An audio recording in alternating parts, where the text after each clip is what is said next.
hadirat-Mu Tuhan. Kami percaya Tuhan hadir di tengah-tengah kami, menggenapi janji firman-Mu. 2-3 orang berkumpul dalam nama-Mu, Engkau hadir. Dan biarlah setiap pujian kami yang naik di hadirat Tuhan itu menyenangkan hati Tuhan, menjadi dupa yang berbau harum di hadapan-Mu. Mari pimpin kami Roh Kudus. Saat ini kami buka hati kami untuk merenungkan sebagian daripada firman-Mu. Urapi hamba-Mu, urapi jemaat Tuhan dimanapun mereka berada yang saat ini juga mendengarkan firman Tuhan. Biarlah lewat kebenaran firman-Mu kami menerima berkat yang daripada-Mu Tuhan. Jika ada kuasa yang bukan dari Tuhan, yang mau coba-coba mengganggu pemberitaan firman Tuhan, kami sehati kami tolak di dalam nama Tuhan Yesus Kristus. Terpujilah nama-Mu Bapa. Mari berfirmanlah, kami siap mendengar. Di dalam nama Tuhan Yesus kami sudah berdoa. Haleluya. Mari sama-sama katakan amin. Puji Tuhan. Shalom. Salam sejahtera bagi kita sekalian. Bapak Ibu yang dikasihi Tuhan, kita akan bersama-sama merenungkan firman Tuhan. Kita akan ambil di dalam Kisah Rasul pasal yang ke-10. Kita akan membaca ayat pertama sampai ayat yang ke-9. Renungan hari ini kita akan masuk di dalam tema keluarga, harmonisasi pelayanan dan keluarga. Itu tema hari ini. Mari kita akan membaca dalam Kisah Rasul pasal yang ke-10 ayat pertama sampai ayat yang ke-9. Demikian bunyi firman Tuhan. Mari Bapak Ibu dimanapun kita berada, kita baca bersama-sama. 1, 2, 3. Di Kaisarea ada seorang yang bernama Cornelius, seorang perwira pasukan yang disebut pasukan Italia. Ia saleh, ia serta seisi rumahnya takut akan Allah, dan ia memberi banyak sedekah kepada umat Yahudi dan senantiasa berdoa kepada Allah. Dalam suatu penglihatan kira-kira jam 3 petang, jelas tampak kepadanya seorang malaikat Allah masuk ke rumahnya dan berkata kepadanya, Cornelius. Ia menatap malaikat itu dan dengan takut ia berkata, ada apa Tuhan? Jawabnya malaikat itu, semua doamu dan sedekahmu telah naik ke hadirat Allah dan Allah mengingat engkau. Dan sekarang suruhlah beberapa orang ke Yope untuk menjemput seorang yang bernama Simon dan yang disebut Petrus. Ia menumpang di rumah seorang penyamak kulit yang bernama Simon yang tinggal di tepi laut.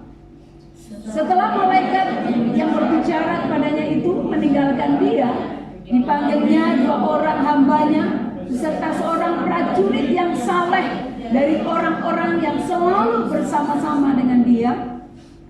Dan sesudah ia menjelaskan segala sesuatu kepada mereka, ia menyuruh mereka ke Yope. Keesokan harinya ketika ketiga orang itu berada dalam perjalanan dan sudah dekat kota Yope, kira-kira pukul 12 tengah hari, naiklah Petrus ke atas rumah untuk berdoa. Puji Tuhan. Bapak Ibu yang dikasihi Tuhan, kita akan belajar firman Tuhan dengan tema harmonisasi pelayanan dan keluarga. Kita renungkan di sini ada seorang yang bernama Cornelius. Cornelius adalah seorang perwira pasukan Italia yang tinggal di Kaisarea. Ia adalah seorang yang saleh, firman Tuhan berkata. Ia adalah seorang yang saleh dan menjadi teladan dalam hal penerapan keseimbangan antara pelayanan, antara pekerjaan dan pelayanan, bahkan juga dalam keluarganya. Nah, Bapak Ibu yang dikasihi Tuhan, kita akan mempelajari prinsip-prinsip yang bisa kita pelajari dari kehidupan seorang yang bernama Cornelius ini, saudara. Nah, Bapak Ibu yang dikasihi Tuhan, mari kita akan belajar bersama-sama tentang apa yang dilakukan, apa yang dijalani oleh orang yang bernama Cornelius ini. Nah, Bapak Ibu, dalam bacaan-bacaan kita tadi, kita tahu bahwa Cornelius dikatakan adalah seorang yang saleh hidupnya. Dia seorang perwira, artinya dia memiliki satu pangkat, satu tingkat tingkat yang dalam kehidupan hari-hari dia memiliki satu pangkat yang cukup tinggi. Dia seorang perwira. Tapi dalam firman Tuhan katakan bahwa dia hidupnya itu saleh. Bukan hanya Kornelius, saudara, tapi dikatakan dia dan seisi rumahnya itu hidupnya saleh. Nah, Bapak Ibu yang dikasihi Tuhan, dia selain dia seorang yang memiliki pangkat tetapi hidupnya saleh, apa yang dikatakan bahwa dia menjadi teladan. Dia bisa menjadi teladan dalam perkataan dan perbuatannya. Ini yang saya katakan, saya sebut bahwa dia adalah imam yang benar dalam keluarga. Dia adalah seorang imam yang benar. Dia menjadi seorang imam yang betul-betul bertanggung jawab di dalam rumah tangganya. Dia adalah seorang imam yang bisa menjadi teladan bagi istri dan anak-anaknya. Dia adalah orang yang takut akan Tuhan. Dia memiliki iman yang teguh dan dia bisa menjadi contoh. Nah, Bapak Ibu yang dikasihi Tuhan, di ayat-ayat berikut dikatakan juga bahwa Kornelius adalah dia suka memberi sedekah. Dia suka menabur. Dia suka melakukan kebaikan dalam kehidupannya. Itu merupakan satu kesukaan atau hobinya. Nah, apa lagi kelebihan dari seorang yang bernama Kornelius? Kornelius adalah kesukaannya adalah berdoa.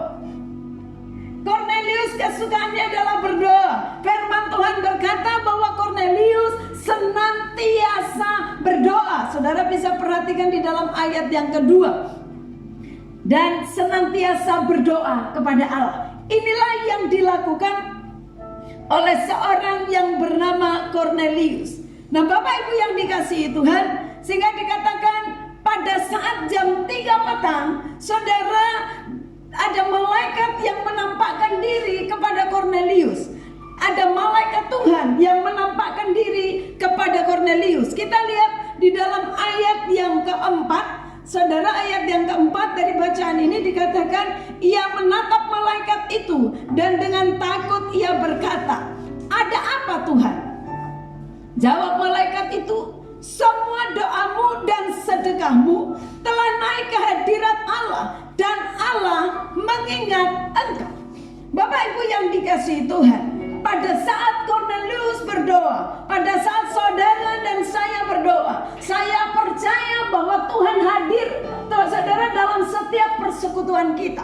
Kalau kita memiliki hubungan yang baik dengan Tuhan, saudara memiliki roh doa, saudara doamu terus menerus di hadirat Tuhan, saya percaya Tuhan hadir. Dan dalam kehidupan Kornelius, saudara, Tuhan hadir dengan mengirim malaikatnya. Tuhan hadir dengan mengirim malaikatnya. Nah, Bapak Ibu yang dikasihi Tuhan, apa yang terjadi? Dikatakan di situ bahwa saudara Kornelius dikatakan doa dan sedekahnya. Saudara perhatikan, doa dan sedekahnya sudah naik di hadirat Tuhan. Ini yang terpenting yang harus kita renungkan bersama. Saudara kasih dalam Tuhan, dalam kehidupan Kornelius, dia tahu bagaimana melayani sesuai dengan karunia yang ada pada dia. Dia melayani dengan apa yang Tuhan percayakan dalam hidupnya. Dia melayani dengan karunia yang Tuhan percayakan dalam kehidupannya, dengan bertanggung jawab di hadapan Tuhan. Bapak Ibu, mari kita perhatikan. Pada saat Kornelius berdoa dan dia memberikan sedekah, dikatakan pada saat dia berdoa dan apa yang dilakukan, dia memberikan sedekah. Semua yang dilakukan, saudara, itu naik di hadirat Tuhan. Saya percaya bahwa doa yang dilakukan Kornelius bukan doa yang menjadi satu rutinitas, bukan doa yang biasa-biasa, tapi doa yang bisa naik di hadirat Tuhan adalah doa yang dinaikkan dengan hati yang murni, dengan hati yang bersih, dengan satu keyakinan, dengan doa dengan penuh dengan iman. Inilah yang bisa membawa doanya Kornelius sampai dan naik di hadirat Tuhan. Bapak Ibu yang dikasihi Tuhan, jika engkau mau doamu naik di hadirat Tuhan, saudara, mari naikkan doamu dengan kemurnian hati. Salah satu alasan mengapa pelayanan bisa menjadi lebih tajam dan efektif adalah karena dilakukan sesuai dengan karunia Tuhan. Karunia Tuhan apa? Kepercayaan Tuhan apa dalam hidupmu? Mari lakukan dengan kemurnian hati. Lakukan dengan sungguh-sungguh dari hatimu, saudara. Di sini dalam segi berdoa, bahkan pada saat dia menabur, apa yang dilakukan itu bisa naik di hadirat Tuhan. Ini yang perlu kita renungkan bersama, bahwa apa yang dilakukan semua menyenangkan hati Tuhan. Cornelius dan seisi rumahnya merupakan keluarga yang takut akan Tuhan. Dia dan seisi rumahnya adalah takut akan Tuhan. Ia dikenal sebagai seorang yang banyak bersedekah kepada umat Yahudi. Dia memberi tanpa pikir macam-macam. Dia menabur tanpa berpikir bahwa dia akan dibalas. Dia orang yang diberkati. Dia seorang pemimpin. Dia seorang perwira. Dia melakukan sesuatu. Dia lakukan dengan sungguh-sungguh. Dia seorang yang dikenal sebagai seorang yang senang bersedekah kepada umat Yahudi. Karunia kemurahan yang ada pada dia, karunia kemurahan hati yang dititipkan Tuhan kepadanya, digunakan untuk menjadi berkat bagi orang lain. Saya percaya bahwa tidak semua orang itu memiliki karunia kemurahan hati. Ada banyak orang yang dipercayakan berkat banyak, tapi ternyata mereka juga tidak mudah untuk menabur, tidak mudah untuk memberi. Tapi ada orang yang dipercayakan mungkin tidak banyak, mungkin dipercayakan katakanlah hidupnya pas-pasan, tapi dia dengan kemurahan hati, apa saja dia lakukan, dia bisa menabur, dia bisa bersedekah bagi orang lain. Seorang janda, dia memberikan persembahan. Dikatakan persembahannya lah yang terbesar. Kenapa? Karena dia memberi dari kekurangannya. Ada banyak orang memberi dari kelimpahannya, tapi saudara, dia memberi dari kekurangannya. Dan justru itu dikatakan bahwa persembahannya lebih besar dari yang lain. Inilah orang yang memberi dengan hati yang murni.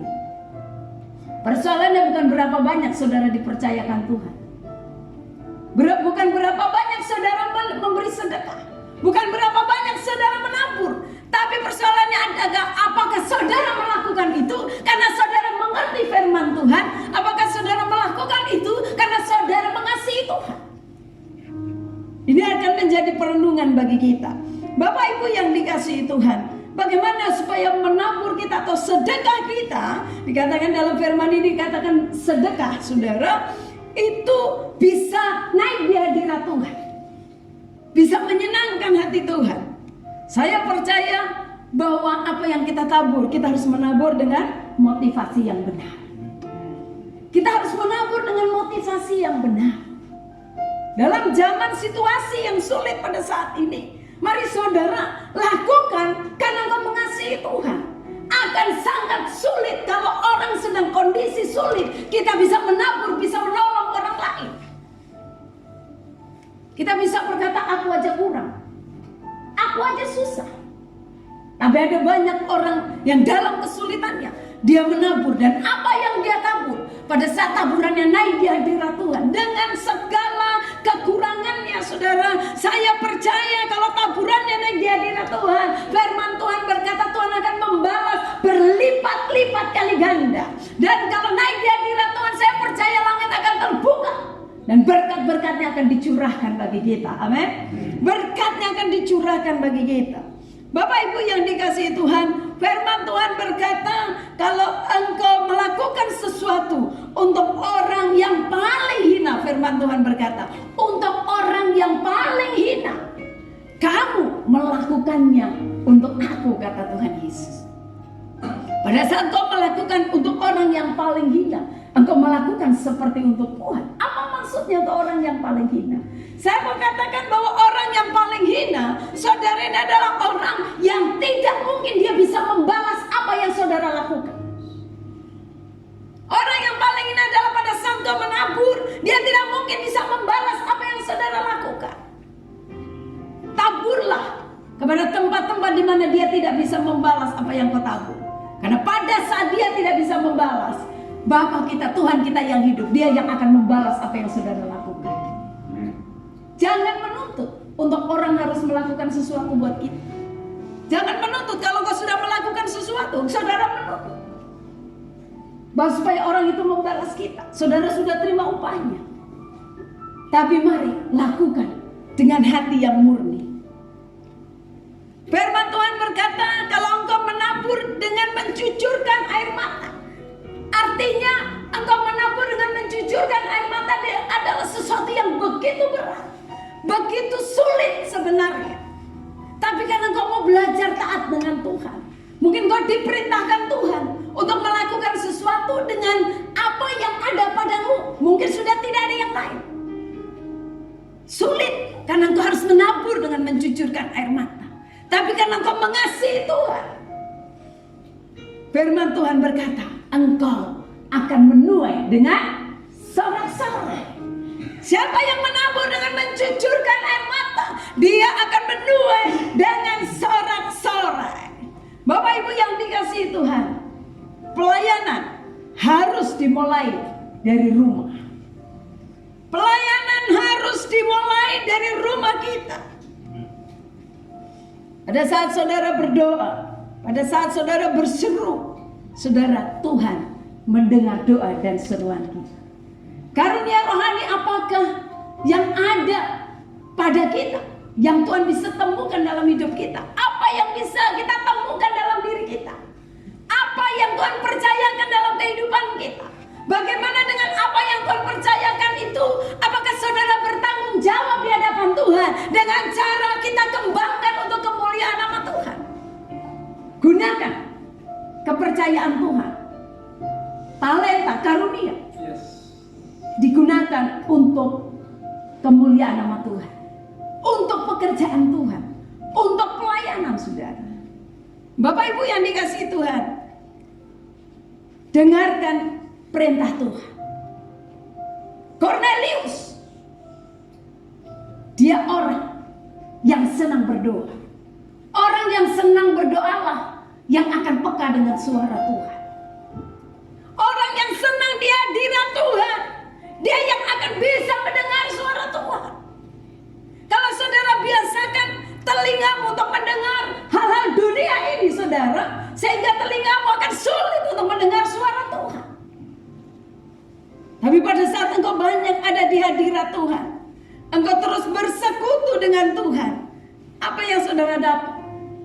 Saya percaya engkau bisa mendengar suara Tuhan. Engkau akan bisa mendengar suara Tuhan. Dan di dalam suara Tuhan, saudara, itu ada perintah. Kalau Tuhan berbicara tidak perlu panjang lebar. Terkadang Tuhan berbicara hanya satu kata, itu satu perintah. Dan kalau suara Tuhan itu penuh dengan otoritas, saudara. Kalau Tuhan berbicara itu ada satu otoritas. Tuhan gak kasih pilihan, kalau kamu lakukan ini kamu akan begini. Tidak begitu saudara. Tapi kalau Tuhan yang perintah, kamu lakukan ini. Nah, saudara belajar untuk taat. Pada saat engkau taat, engkau akan melihat berkat-berkat Tuhan lakukan dalam hidup saudara. Belajar dengar suara Tuhan. Pada saat engkau masuk dalam doa, belajar, buka telingamu, buka hatimu, untuk kau bisa dengar suara Tuhan. Sehingga kau tahu apa yang harus kau lakukan. Engkau tahu apa yang harus kau ucapkan. Bapak Ibu yang dikasihi Tuhan, kita akan lihat di ayat yang ke-7 di dalam Kisah Rasul pasal yang ke-10 tadi. Firman Tuhan berkata, setelah malaikat yang berbicara kepadanya itu meninggalkan dia, dipanggilnya 2 orang hambanya beserta seorang prajurit yang saleh dari orang-orang yang selalu bersama-sama dengan dia. Nah, Bapak Ibu yang dikasihi Tuhan, kita perhatikan di sini bahwa Cornelius dikelilingi dengan orang-orang yang saleh juga. Kenapa? Karena dia hidupnya saleh. Karena hidupnya saleh, orang-orang yang di sekitar dia adalah juga orang-orang yang saleh. Bapak Ibu yang dikasihi Tuhan, sehingga firman Tuhan berkata, dipanggilnya 2 orang anak buahnya yang saleh juga. Orang yang selalu bersama dengan dia. Kenapa harus orang yang selalu bersama dengan Kornelius? Karena orang yang selalu bersama adalah orang itu tahu hatinya Kornelius.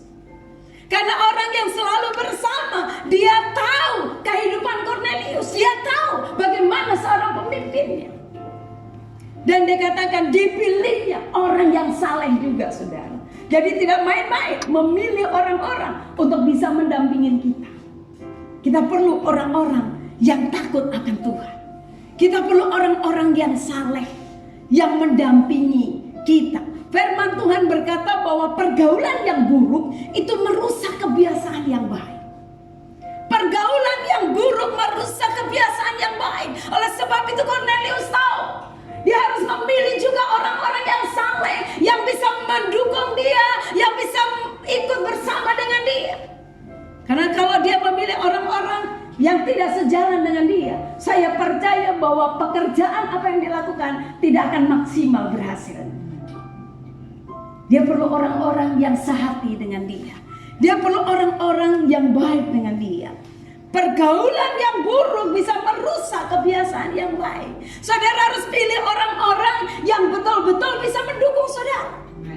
Saudara harus pilih orang-orang yang sama-sama takut akan Tuhan. Saudara harus pilih orang-orang yang betul-betul bisa bekerja sama dengan saudara. Bapak Ibu yang dikasihi Tuhan, kita lihat di sini di ayat yang ke-9. Saudara perhatikan di ayat yang ke-9. Keesokan harinya, ketika ketiga orang itu berada dalam perjalanan dan sesudah dekat kota Yope, kira-kira pukul 12 tengah hari, naiklah Petrus ke atas rumah untuk berdoa. Saudara perhatikan, ternyata di sini kita lihat bahwa Kornelius itu suka berdoa. Dan orang yang suka berdoa, dia akan dipertemukan dengan orang-orang juga yang suka berdoa. Kornelius adalah orang yang suka berdoa. Dan dia, karena dia suka berdoa, dia peka dengan suara Tuhan. Sehingga dia dipertemukan, ada orang juga yang senang berdoa, yang bernama Petrus. Dan pada saat Petrus pun berdoa, dia bisa berbicara.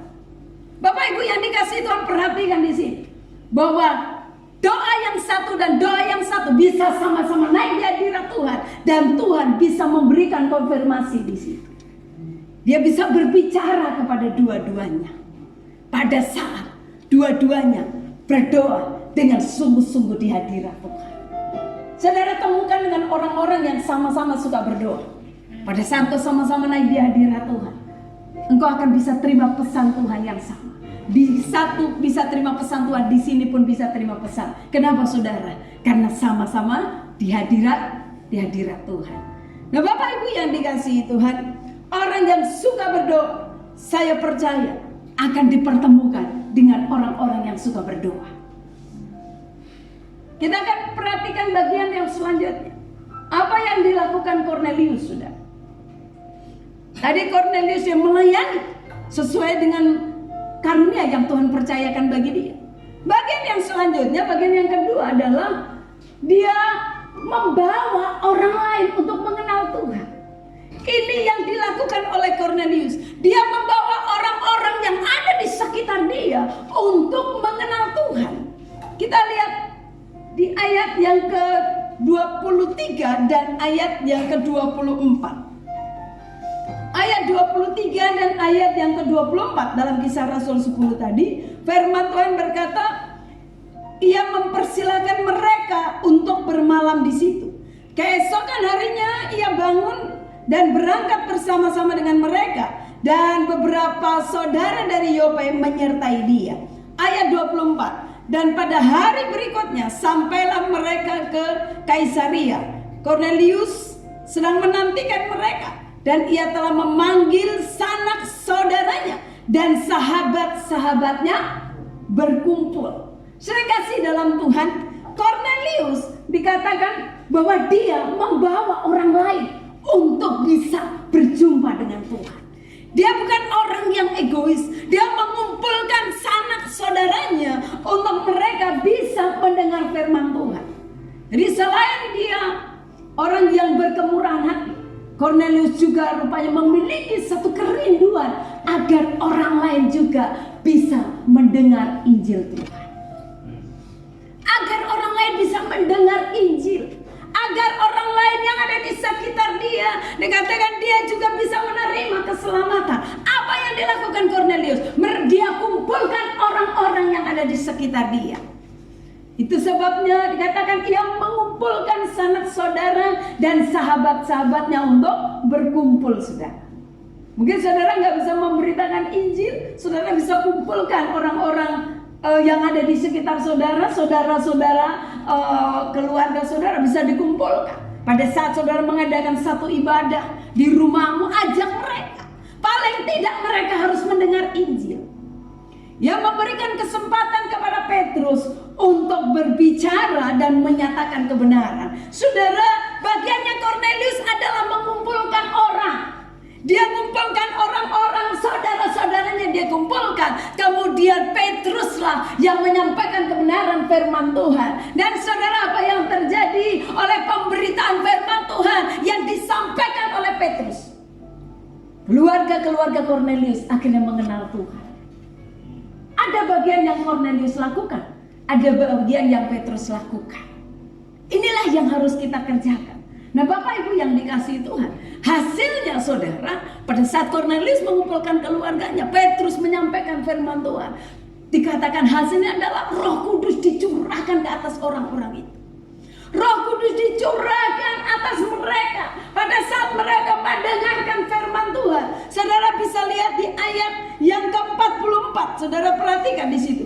Ayat yang ke-44 dalam Kisah Rasul pasal yang ke-10. Ketika Petrus sedang berkata demikian, dikatakan apa? Turunlah Roh Kudus ke atas semua orang yang mendengarkan apa? Pemberitaan itu, saudara. Jadi mereka yang tadinya tidak kenal Tuhan, tapi pada saat Petrus menyampaikan kebenaran firman Tuhan, Roh Kudus turun atas mereka. Dan semua yang berkumpul di tempat itu, mereka dilawat oleh Roh Kudus luar biasa. Ini hebatnya Tuhan. Cornelius bagiannya adalah mengumpulkan saudara-saudara. Petrus menyampaikan firman Tuhan. Bagian Tuhan mencurahkan rohnya ke atas mereka yang sedang berkumpul dengan sungguh-sungguh. Nah, Bapak Ibu, mari persiapkan hidupmu, orang-orang yang ada di sekitarmu. Saudara, apa yang dilakukan Cornelius? Dikatakan di awalnya, Cornelius berkorban dengan menampung mereka. Dalam ayat tadi dikatakan Cornelius menampung mereka sebelum mereka dalam perjalanan.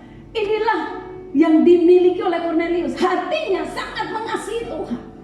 Orang saleh, dia senang menampung orang-orang yang memang untuk mau siap dilayani. Dia bahkan siap menampung siapapun untuk supaya orang itu diselamatkan. Artinya ada satu pengorbanan yang dilakukan untuk keselamatan jiwa-jiwa. Saudara, kadang kita harus berkorban. Kita harus lakukan apa yang bisa kita lakukan. Jika kita tidak bisa menjelaskan Injil, kita bisa mengumpulkan orang-orang dan memberikan kesempatan kepada orang lain untuk bisa memberitakan Injil.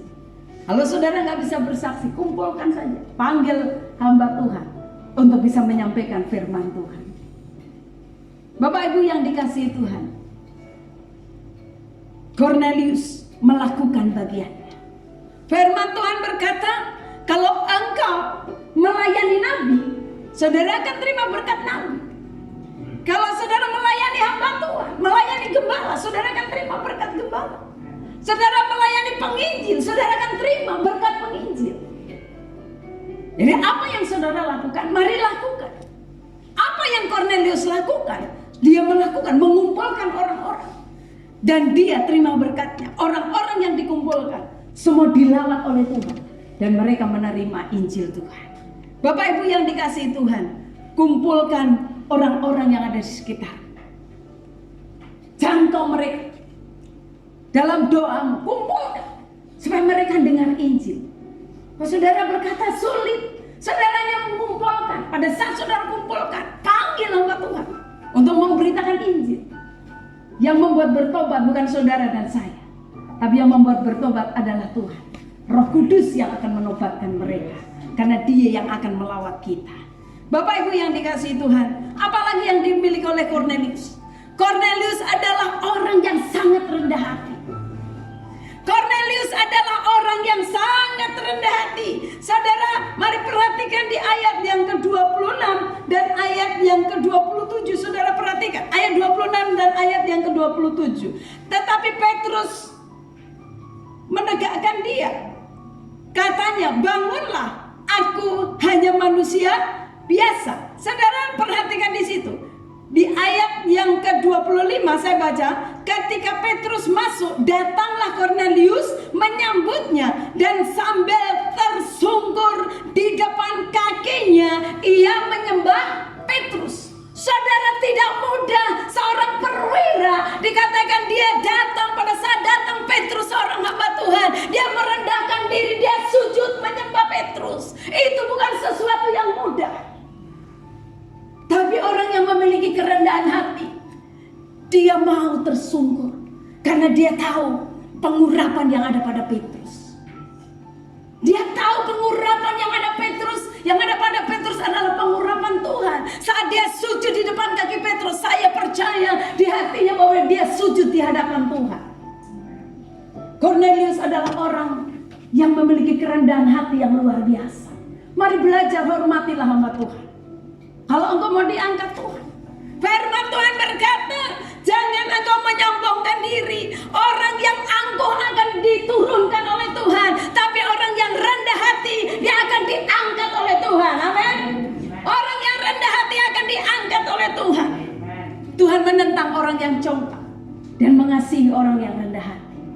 Cornelius adalah orang yang rendah hati. Dia seorang perwira, dia seorang pemimpin. Dia tidak malu, dia datang tersungkur di kaki Petrus. Tapi Petrus, dia tidak gila hormat, saudara. Dia mengangkat Cornelius. Dia berkata, bangunlah, aku manusia biasa. Seorang hamba Tuhan, dia pun tidak boleh untuk merasa ini aku. Dia tidak boleh menyombongkan diri. Kita hanya manusia biasa. Kalau Tuhan pakai kita, itu semua karena anugerah Tuhan. Tapi mari kita belajar untuk tahu menempatkan diri. Kita harus belajar tahu menempatkan diri. Di mana posisi kita. Sehingga pada saat kita tahu menempatkan diri, saya percaya saudara, apa yang dilakukan oleh Cornelius tadi, saudara, dia tersungkur di kaki Petrus. Dan Tuhan justru disitulah Tuhan mengangkat kehidupan Cornelius. Bapak Ibu yang dikasihi Tuhan, pergunakan kekuasaan, pergunakan otoritas yang ada dalam hidupmu untuk membawa jiwa-jiwa bagi kemuliaan nama Tuhan. Bahwa untuk membawa jiwa-jiwa bagi kemuliaan nama Tuhan, muliakan Tuhan dengan apa yang ada padamu, dengan melayani Dia bersama dengan keluargamu. Mari layani Tuhan bersama dengan keluargamu. Melihat karya Roh Kudus dalam kehidupan yang terjadi untuk keluarga dan kerabat daripada dia. Apa yang terjadi? Apakah Cornelius berkata, oh ini karena aku yang membuangkan mereka? Apakah seperti itu? Saya percaya tidak. Tapi pada saat jiwa-jiwa itu dilawat oleh Tuhan, Cornelius mungkin hanya memuliakan Tuhan. Dia berkata, semuanya karena Engkau Tuhan. Aku hanya alatmu, tidak ada yang bisa kubanggakan. Jiwa-jiwa yang mengenal Tuhan, itu karena Tuhan yang melawat mereka. Cornelius adalah orang yang rendah hati.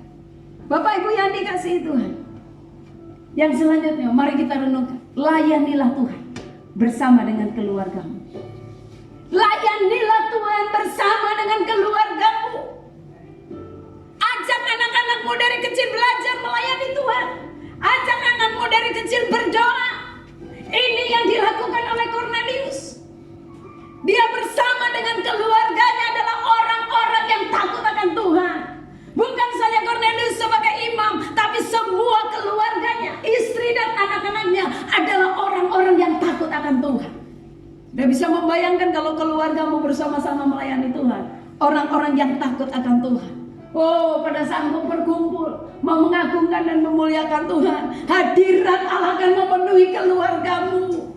Saat engkau imam, engkau sebagai suami, sebagai istri dan anak-anak bersama-sama bergandeng tangan, memuji dan menyembah Tuhan, Engkau hadirkan hadirat Tuhan dalam keluargamu. Saya percaya mujizat kuasa Tuhan akan dicurahkan dengan luar biasa. Dalam situasi yang sulit saat ini yang Tuhan nantikan. Tuhan mencari penyembah-penyembah yang benar, yang menyembah Tuhan di dalam roh dan kebenaran. Tuhan mencari para pendoa-pendoa yang berdoa dengan hati yang murni di hadirat Tuhan. Bapak Ibu yang dikasihi Tuhan, akhirnya orang-orang yang dibawa Kornelius, mereka belum dibaptis, tapi mereka semua penuh dengan Roh Kudus. Dan sesudah itu, akhirnya orang-orang yang sudah dipenuhi oleh Roh Kudus tadi baru dibaptis. Tuhan bisa melakukan apapun. Tuhan bisa berdaulat. Dia bisa melakukan apapun. Nah, Bapak Ibu yang dikasihi Tuhan, mari bawa keluargamu kepada Tuhan.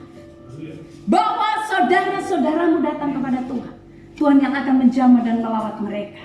Dan pada saat mereka dilawat dan dijamah, bahkan akhirnya mereka dibaptis, saudara. Firman Tuhan berkata, 1 jiwa saja dibawa kepada Tuhan, sorga bersorak-sorai. Berapa jiwa yang sudah saudara bawa bagi Tuhan?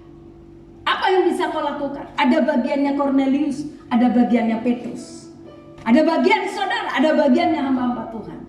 Tapi saudara lakukan bagianmu.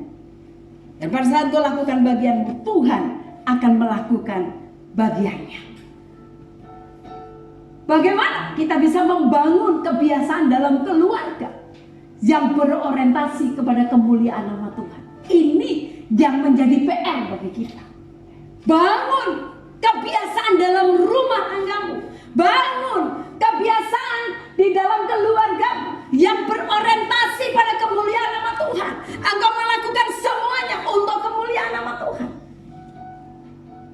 Bangun hubungan yang baik. Pelayanan harus harmoni. Kita tidak bisa berkata pelayanan yang terpenting, saudara. Pelayanan yang utama adalah keluargamu. Pada saat keluargamu benar-benar kau bawa kepada Tuhan, mereka takut akan Tuhan, mereka mengasihi Tuhan, mereka lakukan firman Tuhan. Saudara, dengan demikian engkau akan bisa menjadi berkat pada saat engkau keluar. Kiranya renungan ini menjadi berkat bagi kita. Kita harus harmonisasi dalam pelayanan dan keluarga kita. Bawa keluargamu menjadi keluarga yang takut akan Tuhan. Saya percaya saat keluargamu takut akan Tuhan, semuanya hal-hal yang mustahil bagi manusia, tidak ada yang mustahil bagi Tuhan. Engkau akan berjalan dalam damai, dalam sukacita. Engkau akan berjalan dalam berkat-berkat Tuhan. Engkau akan berjalan dalam pemeliharaan Tuhan. Engkau akan berjalan dalam kesehatan yang dari Tuhan. Kiranya Tuhan Yesus memberkati kita sekalian. Amin buat firman Tuhan. Ku tetap cinta, katakan ku tetap setia. Ku tetap setia.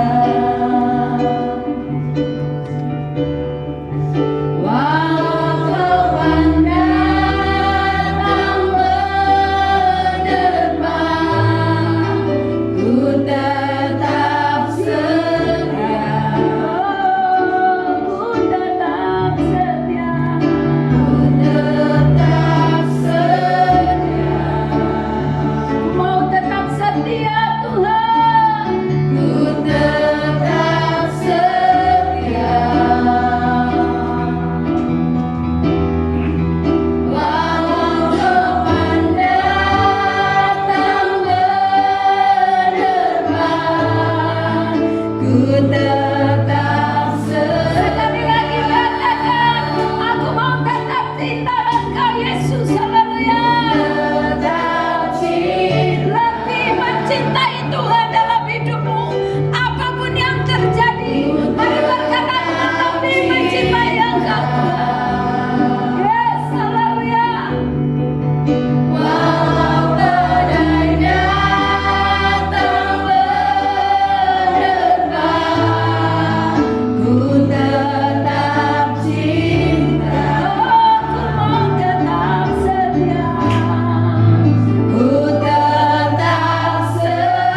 golongan itu Bapa, dalam nama Yesus. Biar kasih-Mu terus melawat umat-Mu. Kasih-Mu melawat, pulihkan kami Tuhan. Kami berkata kami rindu untuk kami bisa melayani Engkau bersama dengan keluarga kami. Berkati semua jemaat Tuhan dimanapun berada. Berkati Tuhan. Berkati dalam nama Yesus. Jadikan kami semua menjadi alat-Mu sesuai dengan panggilan-Mu. Berkati kami Bapa. Kami bersyukur buat firman-Mu. Dalam nama Tuhan Yesus. Haleluya. Amin.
Kiranya berkat kasih, sukacita, damai sejahtera dari Allah Bapa kita di dalam anaknya Tuhan Yesus Kristus, dengan pimpinan, penyertaan, penghiburan, kuat kuasa dari Allah Roh Kudus akan menyertai kita dari saat ini sampai selama-lamanya. Kiranya Tuhan memberkati keluar masukmu, apapun yang kau lakukan Tuhan yang membuatnya berhasil. Apa yang dijumpai tanganmu Tuhan memberkati. Tuhan memberkati keluargamu, Tuhan memberkati usaha dan pekerjaanmu. Engkau diangkat Tuhan naik menjadi kepala dan bukan ekor. Ada perlindungan khusus dari Tuhan atas hidupmu. Dengan berkat Abraham, Ishak dan Israel akan mengikuti kita seumur hidup kita, dari saat ini sampai Tuhan Yesus Kristus datang yang kedua kali untuk menjemput kita semuanya, gerejanya yang mengasihi Dia. Haleluya. Mari semua yang sudah diberkati dengan iman sama-sama kita katakan amin.